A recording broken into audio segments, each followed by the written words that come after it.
नमस्कार विद्यार्थी मित्रांनो, प्रवीण अकॅडमीत आपलं स्वागत. बघा, स्पर्धा परीक्षेच्या संदर्भात कोणताही प्रॉब्लेम येत असेल तर मला 7410099900 या नंबरवर कॉल करून तुमच्या शंका विचारू शकतात. मित्रांनो, प्रवीण अकॅडमीमध्ये एमपीएससी असेल, यूपीएससी असेल, बँकिंग असेल, वेगवेगळ्या प्रकारच्या सरळ सेवा असतील, अशा सर्व एक्झामचं ऑनलाईन ऑफलाईन मार्गदर्शन केलं जातं. मित्रांनो, मी नाशिक या शहरामध्ये शिकवतो. माझ्याबरोबर येऊन अभ्यास करायचा असेल तर नाशिक या शहरामध्ये तुमचं स्वागत आहे. मित्रांनो, बघा, प्रवीण अकॅडमीचं ऍप्लिकेशन डाउनलोड करा, ज्यात रोज नवनवीन व्हिडिओ, टेस्ट, स्टडी मटेरियल तुम्हाला पाहण्यास मिळेल. मित्रांनो, आज आपण शिकणार आहोत काही महत्त्वाचे संस्थापक, वर्तमानपत्र आणि त्यांचे संस्थापक. आपण काय करणार आहोत मित्रांनो, शिकणार आहोत, प्रॉपर वेने करणार आहोत. त्या वर्तमानपत्राबद्दल मी जे काही दुसरं एक्स्ट्रा इन्फॉर्मेशन सांगतोय ती पण लिहून घ्यायची आहे. परीक्षेच्या दृष्टिकोनातून ही वर्तमानपत्र खूप महत्त्वाची आहेत. मित्रांनो, चला, पहिलं महत्त्वाचं म्हणजेच काय, द बेंगॉल गॅझेट. कोणतं वर्तमानपत्र दिलं मित्रांनो?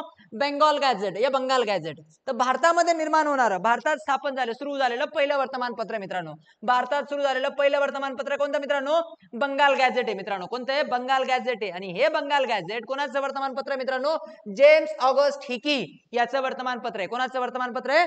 जेम्स ऑगस्ट हिकी याचं वर्तमानपत्र आहे. भारतात स्थापन झालेलं पहिलं वर्तमानपत्र. मित्रांनो, भारतात स्थापन झालेलं काय आहे?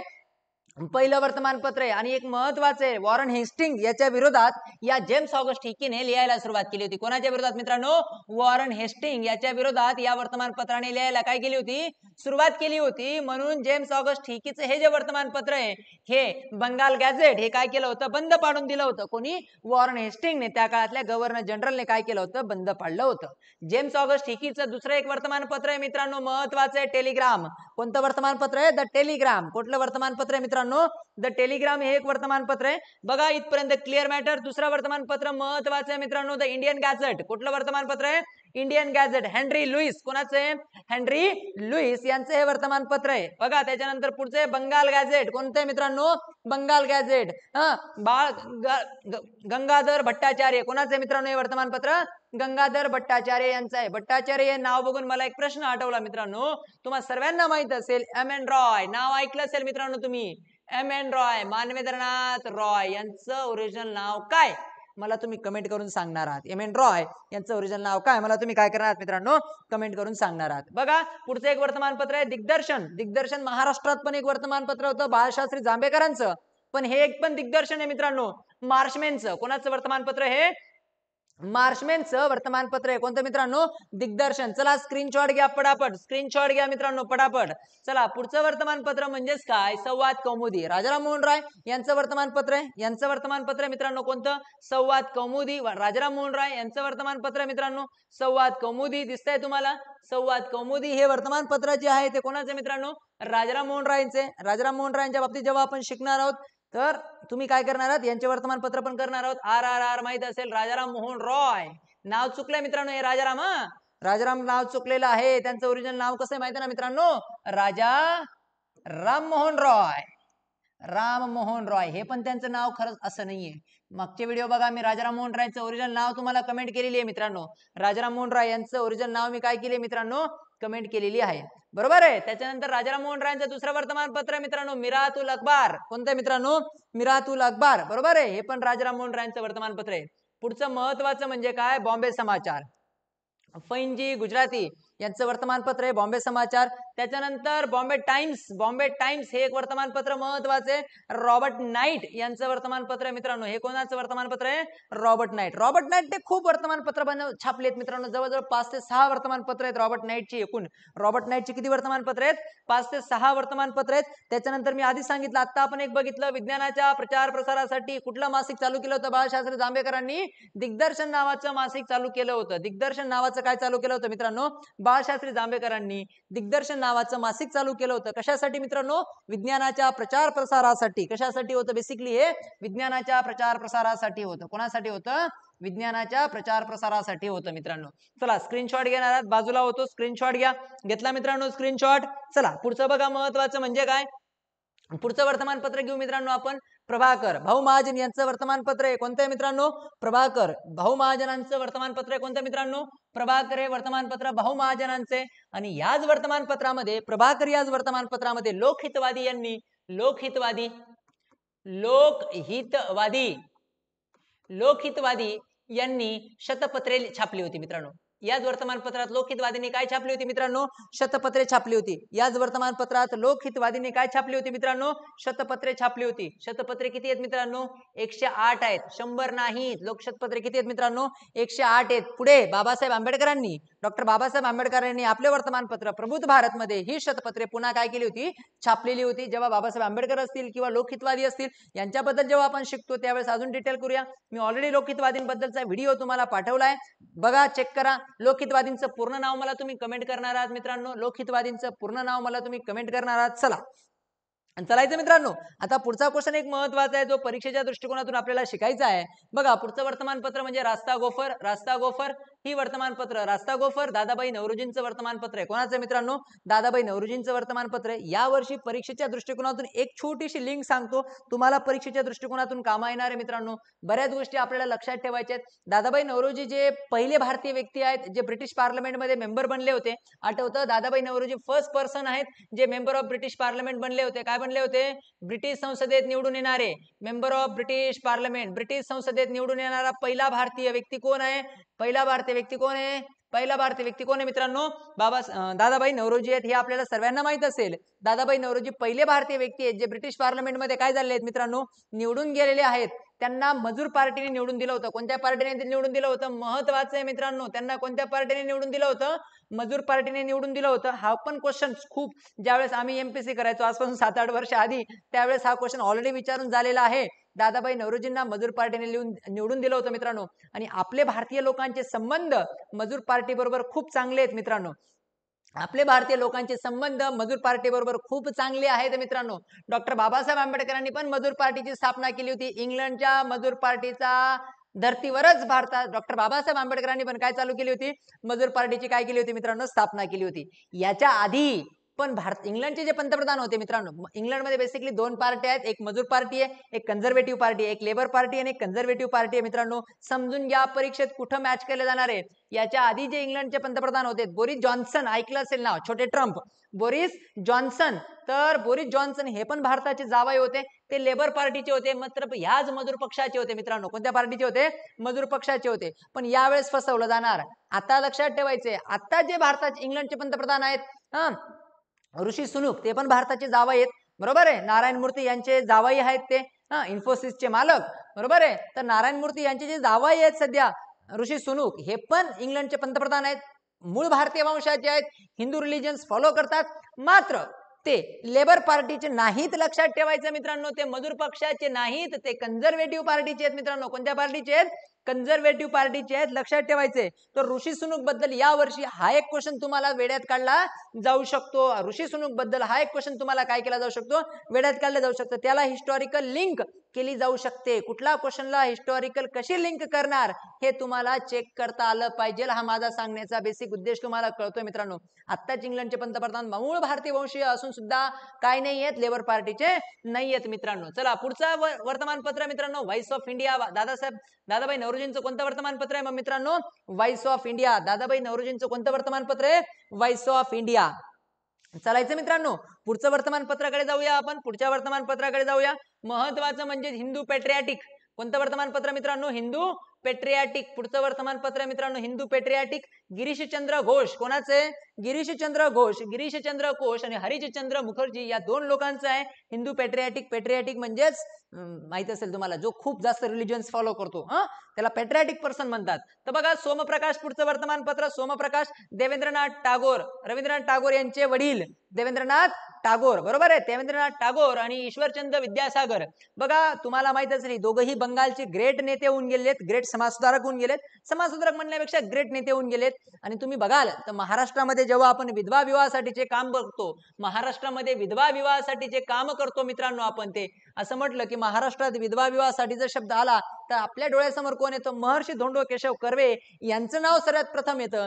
त्याच पद्धतीने भारताच्या इतिहासामध्ये जेव्हा विधवा विवाहासाठी पहिलं नाव कोणाचं घेतलं जातं तर पंडित ईश्वरचंद्र विद्यासागर यांचं नाव घेतलं जातं. या दोन लोकांनी मग लक्षात ठेवायचे, देवेंद्रनाथ टागोर असतील, पंडित ईश्वरचंद्र विद्यासागर असतील, यांनी सोमप्रकाश नावाचं वर्तमानपत्र चालू केलेलं आहे. त्याच्यानंतर इंदुप्रकाश मित्रांनो, महत्वाचं वर्तमानपत्र म्हणजे इंदुप्रकाश. न्यायमूर्ती महादेव गोविंद रानडे यांनी घेतलंय मित्रांनो इंदुप्रकाश नावाचं वर्तमानपत्र. चला स्क्रीनशॉट घेणार आहात मित्रांनो, स्क्रीनशॉट घेणार आहात. घेतला मित्रांनो स्क्रीनशॉट. आता बघा रानडेंबद्दल अजून एक गोष्ट आपण लक्षात ठेवू शकतो. रानडेंबद्दल आपण अशा छोट्या छोट्या गोष्टी ज्या परीक्षेत तुम्हाला मार्क देऊन जातील मित्रांनो, त्या गोष्टी लक्षात ठेवू शकतो आपण. रानडे माहित असेल तुम्हाला, महादेव गोविंद रानडे, बरोबर आहे. यांचे गुरु आहेत, यांचे शिष्य आहेत मित्रांनो गोपाळकृष्ण गोखले. यांचे शिष्य कोण आहेत मित्रांनो? गोपाळकृष्ण गोखले. आणि गोपाळकृष्ण गोखलेंचे शिष्य कोण आहेत मित्रांनो? राजकीय शिष्य कोण आहेत? महात्मा गांधी. कोण आहेत मित्रांनो? महात्मा गांधी. महात्मा गांधी कोणाचे शिष्य आहेत? गोपाळकृष्ण गोखलेंचे शिष्य आहेत. गोपाळकृष्ण महात्मा गांधीचे शिष्य आहेत मित्रांनो विनोबा भावे. बरोबर आहे. गोपाळकृष्ण महात्मा गांधीचे शिष्य कोण आहेत मित्रांनो? विनोबा भावे. आणि विनोबा भावेंचे शिष्य म्हणजे आपल्या आजी इंदिरा गांधी. कोण आहेत मित्रांनो?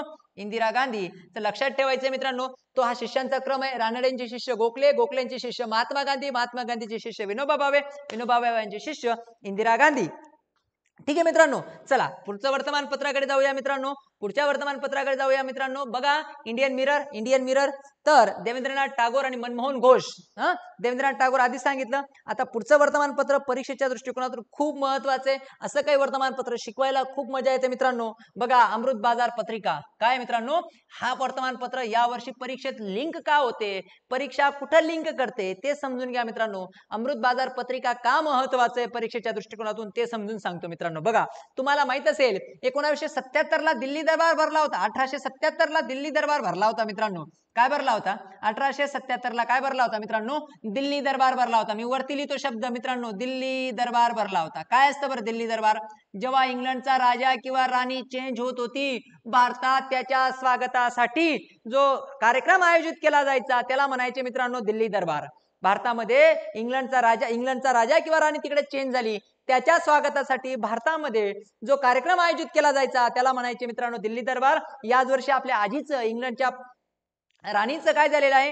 निधन झालेलं आहे. आणि जर इंग्रजांचं राज्य भारतावर राहिलं असतं तर परत काय भरला असता मित्रांनो? दिल्ली दरबार भरला असता. परत काय भरला असता? दिल्ली दरबार भरला असता. लक्षात ठेवायचे. मग इतिहासामध्ये दिल्ली दरबार किती वेळा भरलाय मित्रांनो? मग समजलं. तिकडे इंग्लंडचा राजा किंवा राणी चेंज झाली की त्याच्या स्वागतासाठी भारतात जो कार्यक्रम आयोजित केला जायचा त्याला काय म्हटलं जातं मित्रांनो? दिल्ली दरबार. मग मला एक गोष्ट समजून सांगा, आतापर्यंत इतिहासामध्ये 3 वेळा दिल्ली दरबार भरलाय मित्रांनो. किती वेळा दिल्ली दरबार भरलाय? 3 वेळा. कोणकोणत्या वेळेस कमेंट करणार, सांगणार आहात. तिघ दिल्ली दरबाराच्या रोमॅन्टिक गोष्टी आहेत मित्रांनो, खूप रोमॅन्टिक गोष्टी आहेत. सो 1877 ला दिल्ली दरबार भरला होता. लॉर्ड लिटनने भरवला होता मित्रांनो. बरोबर आहे. आणि काय झालं होतं की दक्षिण भारतामध्ये मोठा दुष्काळ चालू होता, तरी दिल्ली दरबार भरला. आणि दिल्ली दरबार भरल्यानंतर इंग्लंडच्या राणीला क्वीन ऑफ इंडिया यांनी भारत सम्राज्ञी ही पदवी दिली होती. तुम्हाला हे सर्वांना माहित असेल किंवा तुम्ही अभ्यासला असेल मित्रांनो. मग आपल्याला परीक्षेच्या दृष्टिकोनातून काय महत्वाचं आहे? जसंही दिल्ली दरबार भरला, दक्षिण भारतामध्ये मोठ्या प्रमाणात दुष्काळ होता, तरी इंग्रजांनी लाखो करोडो रुपये भारताच्या दिल्ली दरबारावर उधळले. दिल्ली दरबारावर इंग्रजांनी काय केलं मित्रांनो? लाखो करोडो रुपये उधळले. म्हणून दिल्ली दरबाराचा वर्तमानपत्र, जी भारतीय वर्तमानपत्र होती, त्या वर्तमानपत्रांनी इंग्रजांच्या विरोधात लिहायला काय केली होती? सुरुवात केली होती मित्रांनो. कोणत्या वर्तमानपत्रांनी? भारतीय वर्तमानपत्रांनी इंग्रजांच्या विरोधात लिहायला सुरुवात केली. सो त्याच्यामुळे इंग्रजांना वैतागून, इंग्रजांना कंटाळून 1878 मध्ये एक कायदा आणला. 1878 मध्ये व्हर्नॅक्युलर प्रेस ऍक्ट आणला. काय आणला मित्रांनो? व्हर्नॅक्युलर प्रेस ऍक्ट आणला. यांनी देशी वर्तमानपत्र बंदी कायदा आणला. बरोबर आहे. आणि हा वर्तमानपत्र बंदी कायदा याच वर्तमानपत्राला उद्देशून आणला होता. हा जो कायदा होता व्हर्नॅक्युलर प्रेस ऍक्ट, हा जो कायदा आणला होता कोणत्या वर्तमानपत्रासाठी खास करून आणला होता? अमृत बाजार पत्रिका या वर्तमानपत्रासाठी खास आणला होता. कारण की सर्वात जास्त आग कुठलं वर्तमानपत्र ओकत असेल इंग्रजांच्या विरोधात तर ते होतं मित्रांनो अमृत बाजार पत्रिका. कोणतं वर्तमानपत्र होतं? अमृत बाजार पत्रिका हे इंग्रजांच्या विरोधात सर्वात जास्त आग ओकत होतं. बंगाली भाषेत होतं मित्रांनो. कोणत्या भाषेत होतं? बंगाली भाषेत होतं. आणि रोज इंग्रजांच्या विरोधात काय करायचं? लिहायचं. सो त्याच्यामुळे या वर्तमानपत्राला वैतागूनच व्हर्नॅक्युलर प्रेस ऍक्ट आणला. पण वर्तमानपत्राचे जे मालक होते ते पण हुशार होते, कार्यकर्ते भारताचे हुशार होते. जसंही देशी वर्तमानपत्र बंदी कायदा आणला, म्हणजेच काय, देशी वर्तमानपत्रावर बंधन आणले, रातोरात या वर्तमानपत्राने आपली भाषा बदलली. रातोरात या वर्तमानपत्राने, अमृत बाजार पत्रिकाने रातोरात आपली भाषा काय केली मित्रांनो? बदलली. बंगालीवरनं इंग्लिश आणली. बंगालीवरनं काय करून टाकली? इंग्लिश केली. आणि दुसऱ्या दिवशी इंग्रजांच्या विरोधात जास्त लिहायला काय केली होती? सुरुवात केली होती. ठीक आहे. दुसऱ्या दिवशी हे वर्तमानपत्राने इंग्रजांच्या विरोधात अजून कडक शब्दामध्ये लिहायला काय केली होती? सुरुवात केली होती. सो हे सर्व जे काही घडत होतं हे एकमेव टार्गेट होतं अमृत बाजार पत्रिका. अशा महान धरोहराचे आपण साक्ष आहोत मित्रांनो. चला, सो या पद्धतीने अमृत बाजार पत्रिका लक्षात आलं. कोणाचं आहे मित्रांनो? मोतीलाल घोष आणि गिरीश घोष यांचं अमृत बाजार पत्रिका आहे. त्याच्यानंतर पुढचं महत्वाचं वर्तमानपत्र मित्रांनो बंगदर्शन. कोणतं वर्तमानपत्र? बंगदर्शन. खूप इम्पॉर्टन्स आहे. बंकिमचंद्र चॅटर्जी नाव ऐकलं असेल तुम्ही. बंकिमचंद्र चॅटर्जी, बरोबर आहे. जनगण मन कोणी लिहिले मित्रांनो? वंदे मातरम कोणी लिहिले? बंकिमचंद्र चॅटर्जींनी, बरोबर आहे. वंदे मातरम कोणी लिहिले मित्रांनो? बंकिमचंद्र चॅटर्जीने लिहिले. भारताचा पहिला ग्रॅज्युएट व्यक्ती, लक्षात ठेवायचा आहे. भारताचा पहिला ग्रॅज्युएट व्यक्ती कोण आहे मित्रांनो? बंकिमचंद्र चॅटर्जी आहे. त्यांचं वर्तमानपत्र कोणतं होतं? बंगदर्शन होतं. आणि याच बंगदर्शन मध्ये तुम्हाला माहित असेल वंदे मातरम जे घेण्यात आलेलं आहे, तुम्हाला आठवतं, तुम्ही वाचलं असेल, वंदे मातरम जे घेण्यात आलेलं आहे, सॉरी, वंदे मातरम जे घेण्यात आलेलं आहे ते आपण आनंदमठ या कादंबरीतनं घेण्यात आले. कोणत्या कादंबरीतनं घेण्यात आले मित्रांनो? आनंदमठ. ती कादंबरी खूप आधीच लिहिली गेलेली होती. आणि हे वंदे मातरम सर्वप्रथम याच बंगदर्शन या वर्तमानपत्रामध्ये सर्वप्रथम प्रकाशित झाले होतं. आणि खूप नंतरून मग 1896च्या कलकत्ता अधिवेशनात ते गायलं गेलं होतं. त्याचं लय कोणी दिले, त्याचं कंपोज कोणी केलं, हे पण आपण पुढे डिस्कस करणार आहोत. खूप चांगल्या गोष्टी आपण डिस्कस करणार आहोत मित्रांनो. सो बंगदर्शन याच वर्तमानपत्रामध्ये सर्वप्रथम वंदे मातरम गायलं गेलं होतं. बंकिमचंद्र चॅटर्जी, बरोबर आहे, यांचं हे वर्तमानपत्र आहे. आणि यांनीच ही वंदे मातरम लिहिलेलं असेल, माहित असेल तुम्हाला. वंदे मातरम लिहिलं असेल. भारताचा पहिला ग्रॅज्युएट व्यक्ती आहे मित्रांनो. भारताचा पहिला ग्रॅज्युएट व्यक्ती आहे बंकिमचंद्र चॅटर्जी. चला मित्रांनो पुढचं वर्तमानपत्र घेऊया. स्क्रीनशॉट घेणार आहात. मी जे शब्द बोलतोय ते महत्वाचे आहेत मित्रांनो. निबंधमाला. पुढचं वर्तमानपत्र कोणाचे? निबंधमाला. विष्णू शास्त्री चिपळूणकर यांचं वर्तमानपत्र आहे निबंधमाला. विष्णू शास्त्री चिपळूणकरांना काय नावाने अजून संबोधतात? मला तुम्ही कमेंट करून सांगणार आहात मित्रांनो. विष्णू शास्त्री चिपळूणकरांना काय नावाने संबोधतात याचं उत्तर मला तुम्ही कमेंट करून सांगणार मित्रांनो. The Hindu G S. अय्यर, राघवाचार्य, वीर राघवाचार्य नाही मित्रांनो, राघवाचार्य यांनी बनवलेलं आहे द हिंदू हे वर्तमानपत्र. चला स्क्रीनशॉट घ्या मित्रांनो, पटापट स्क्रीनशॉट घ्या. चला मित्रांनो पुढे जाऊया. बघा काय म्हटलंय बघा. बंगाली सुरेंद्रनाथ बॅनर्जी यांचं वर्तमानपत्र आहे. आता सुरुवातीला सुरेंद्रनाथ बॅनर्जी जहाल होते, नंतरून मवाळ झाले. का? सुरुवातीला मवाळ होते, नंतरून जहाल झाले. सुरुवातीला मवाळ होते, नंतरून काय झाले? जहाल झाले. सुरेंद्रनाथ बॅनर्जी मित्रांनो, ठीक आहे. त्याच्यानंतर केसरी आणि मराठा, दोघांना माहित असेल, केसरी आणि मराठा. लोकमान्य टिळक. कोण आहेत मित्रांनो? लोकमान्य टिळक. महान व्यक्तिमत्व लोकमान्य टिळक. मला लोकमान्य टिळकांचं ओरिजिनल नाव कमेंट करून सांगणार आहात. लोकमान्य बाळ गंगाधर टिळक. 5वीच्या पुस्तकात भाषण करताना दिलं होतं, बाळ गंगाधर टिळक. लोकमान्य टिळकांचं ओरिजिनल नाव मला तुम्ही कमेंट करून सांगणार आहात मित्रांनो. इंडिया वर्तमानपत्र जे आहे दादाबाई नौरोजींचं आहे. इंडिया वर्तमानपत्र दादाबाई नौरोजींचं आहे. नैरंग आलम मौलाना अब्दुल कलाम आझाद. नैरंग. चला स्क्रीनशॉट घ्या मित्रांनो, स्क्रीनशॉट घ्या पटापट. घेतला? पुढचं इंडियन ओपिनियन महात्मा गांधींचं वर्तमानपत्र आहे. इंडियन ओपिनियन याच्यावर पुन्हा क्वेश्चन येतो मित्रांनो. इंडियन ओपिनियन महात्मा गांधींचं वर्तमानपत्र आहे. इंडियन ओपिनियन महात्मा गांधींचं वर्तमानपत्र हे सर्वांना माहित असेल. आपण याच्यावर पुढे अजून काम करणार आहोत. इंडियन सोशॉलॉजिस्ट श्यामजी कृष्ण वर्मा, माहित असेल. इंग्लंडला गेलेला माणूस आणि इंडिया हाऊसचा ओनर यांच्याबद्दल पण खूप चांगल्या गोष्टी आहेत मित्रांनो आपल्याला शिकण्यासारखा. इंग्रजांनी त्यांना पण कसा त्रास दिला, इंग्लंड सोडून फ्रान्सला कसं जावं लागलं, याच्याबद्दल पण आपण पुढे डिटेल शिकणार आहोत. युगांतर. पुढचं वर्तमानपत्र मित्रांनो युगांतर. बरेंद्र कुमार घोष आणि भूपेंद्रनाथ दत्त या दोन लोकांचे मित्रांनो युगांतर. वंदे मातरम अरविंद घोष. कोणाचं आहे मित्रांनो? अरविंद घोष. वंदे मातरम कोणाचं आहे? अरविंद घोष आहे. अद्भुदया. पुढचं वर्तमानपत्र बघा मदन मोहन मालवीयचं आहे मित्रांनो. अद्भुदया, ठीक आहे. लीडर मदन मोहन मालवीय यांचं आहे. लीडर अल हिलाल मौलाना अब्दुल कलाम आझाद. अल हिलाल लक्षात ठेवायचंय मित्रांनो. अल हिलाल आहे मित्रांनो मौलाना अब्दुल कलाम आझाद यांचं वर्तमानपत्र आहे. त्याच्यानंतर महत्वाचं म्हणजे बॉम्बे क्रॉनिकल, फिरोजशाह मेहता यांचं वर्तमानपत्र कोणतं मित्रांनो? बॉम्बे क्रॉनिकल. गदर लाला हरदयाल, गदर पार्टीची स्थापना केली होती, आठवत असेल. सन फ्रान्सिस्कोला यायचे वर्तमानपत्र. गदर पार्टीचं मुखपत्र होतं गदर, बरोबर आहे.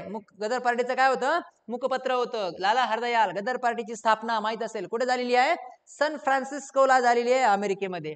त्याच्यानंतर अल बकल हे वर्तमानपत्र महत्वाचे. मौलाना अब्दुल कलाम आझाद यांचे अल बकल. पटापट घेऊया मित्रांनो, मी तुमचा जास्त वेळ घेणार नाही. मला माहिती आहे न्यू इंडिया, ॲनी बेझंट आणि कॉमनवेल्थ ही दोन वर्तमानपत्र आहेत ॲनी बेझंटची. छान बाई होत्या. आपण यांच्याबद्दल पण खूप काही गोष्टी पुढे शिकणार आहोत. न्यू इंडिया आणि कॉमनवेल्थ 2 वर्तमानपत्र आणि प्रेझेंटचे आहेत, ते शिकणार आहोत आपण. इंडिपेंडन्स, मोतीलाल नेहरू, पंडित नेहरू यांचे वडील मोतीलाल नेहरू यांचं वर्तमानपत्र आहे मित्रांनो इंडिपेंडन्स. स्वराज, स्वराज, टी प्रकाशन, टी प्रकाशन, टी प्रकाशन. त्याच्यानंतर नवा काळ, के एम पन्नीकर, भारी माणूस. के एम पन्नीकरांबद्दल पण आपण खूप काही शिकणार आहोत. के एम पन्नीकरांबद्दल खूप काही शिकणार आहोत. नवा काळ, हरिजन, महात्मा गांधीजींनी हरिजनांच्या उद्धारासाठी हरिजन, हरिजन हा शब्द ऍक्च्युली महात्मा गांधींनी दिलाय. आता एक गोष्ट लक्षात ठेवायची मित्रांनो, मला काही लोक थोडीशी याला असं काही गोष्टी सांगणं चुकीचं असतं. एससी आणि एसटी हा जो शब्द आहे ना मित्रांनो, एससी आणि एसटी हा जो शब्द आहे हा भारतामध्ये सर्वात पहिले सायमन कमिशनने दिला. कोणी दिला मित्रांनो? सायमन कमिशनने दिला. अनुसूचित जाती आणि जमाती हा जो शब्द दिला कोणी दिला मित्रांनो? सायमन कमिशनने दिलाय. हिंदू महार साठी एससी किंवा एसटी तुम्हाला आज जे आपण शब्द वापरतो बरोबर आहे, ते शब्द कोणी दिलेत मित्रांनो? सायमन कमिशनने दिलेले आहेत. बाबासाहेबांनी त्यांना दलित म्हटलं मित्रांनो. दलित हा शब्द कोणी दिला? बाबासाहेबांनी. आता याच्यावर तुमच्या बऱ्याच लोकांचं माझ्यावर कन्फ्युजन असेल की सर बाबासाहेबांनी कधीच दलित म्हटलं नाही, पण आपण परीक्षेच्या दृष्टिकोनातून शिकत आहोत मित्रांनो. बाबासाहेब आंबेडकरांनी काय शब्द दिलाय मित्रांनो? दलित आणि हरिजन. हरिजन, हरिजन, हरीचे हरी म्हणजे हरी म्हणजे हरी म्हणजे भगवान, भगवानाचे लेकर. हरिजन हा शब्द कोणी दिला मित्रांनो? महात्मा गांधींनी. म्हणजे हिंदुमार ही एक अशी जात आहे, तिला 3 वेगळ्या लोकांनी वेगळे नावं दिली. बरोबर आहे. आपण आज एससी एसटी मध्ये अनेक जातींचा समावेश करण्यात आलाय. आरक्षणाच्या मुद्द्यामध्ये आपण जेव्हा शिकू त्यावेळेस करूया. तर एससी आणि एसटी मध्ये अनेक सणांचा समावेश आहे, पण एससी हा शब्द सायमन कमिशनने दिलाय मित्रांनो. दलित हा शब्द डॉक्टर बाबासाहेब आंबेडकरांनी दिलेला आहे आणि हरिजन हा शब्द कोणी दिलाय मित्रांनो? महात्मा गांधींनी दिलेला आहे. चला, हरिजन वर्तमानपत्र मित्रांनो, बरोबर आहे. पुन्हा करारानंतर गांधीजी हरिजन उद्धारासाठी निघालेत. आपण पुढे शिकणार आहोत. चला मित्रांनो, पुढचं वर्तमानपत्र घेऊया. पुढचं वर्तमानपत्र घेऊया मित्रांनो.